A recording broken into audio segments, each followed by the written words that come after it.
আপনি বলছেন লক্ষ্মী ভান্ডার নিয়ে কথা। লক্ষ্মী ভান্ডারটা কি একটা একটা ভাতাবাজি? আজকে মা বোনদেরকে 1500 টাকা লক্ষ্মী ভান্ডার দেওয়া হয়, তো কোনো কাজে লাগছে না মা বোনদের।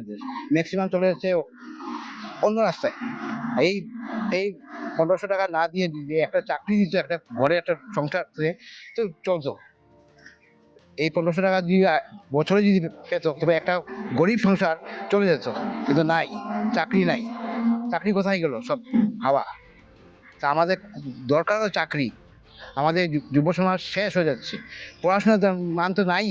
আজকে পড়াশোনা বলতে গেলে কি, এই যাও স্কুলে যাও, তোমার আজকে টিফিন দিবে, খিচুড়ি খাওয়াবে, ডিম মাছ খাওয়াবে, এই খাওয়াবে। একটা একটা স্কুলের বাচ্চাকে জিজ্ঞাসা করে আজকে আমাদের দেশের প্রধানমন্ত্রীর নাম কি, ও বলতে পারবে না।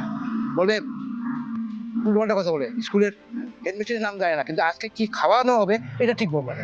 পড়াশোনা নাই, এই জন্য প্রাইভেট স্কুল কেন উন্নতি হচ্ছে, এই কারণে হচ্ছে। পড়াশোনাটা লাগে। আমাদের যুব সমাজকে স্ট্রং করতে হলে এইসব ভাতাবাজি বন্ধ করা দরকার।